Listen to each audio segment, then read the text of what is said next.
ছোট্ট নবী আমার সন্ধ্যা ঘনিয়ে কিন্তু পাহাড়ে গুনগুন গুনগুন করে কাঁদতেছে। আবু জাহেলের সাথে কে যেন কাঁদতেছে, পাশে যায় দেখতেছে এতিম শিশু মোহাম্মদ কাঁদতেছে। আবু জাহেল দৌড়ে, কে মোহাম্মদ? বাপের কথা বুঝে মনে পড়েছে, তাই বুঝি পাহাড়ে কাঁদতেছ। আয় আয় রে আমার বুকে আয় আয়, আমি তোর আমেনার ঘরে পৌঁছাই দিব। শিশু মোহাম্মদকে ঘোড়ার ওপর চড়াইল। ঘোড়া আর সামনের দিকে যায় না।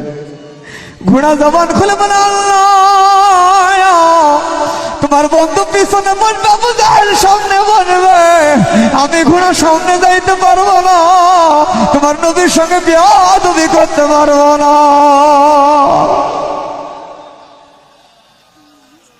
শিশু মোহাম্মদকে আবু জাহেল নামাইয়া যখন এর সামনে বসায়, তখন ঘোড়া আবার সামনের দিকে রওনা শুরু করে।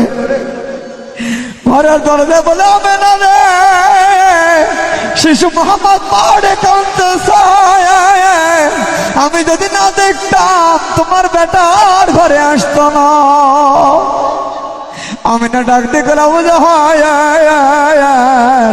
আমার বেটাকে তুমি চেনো না, আমার বেটাকে জঙ্গলার বাঘ চিনেছ।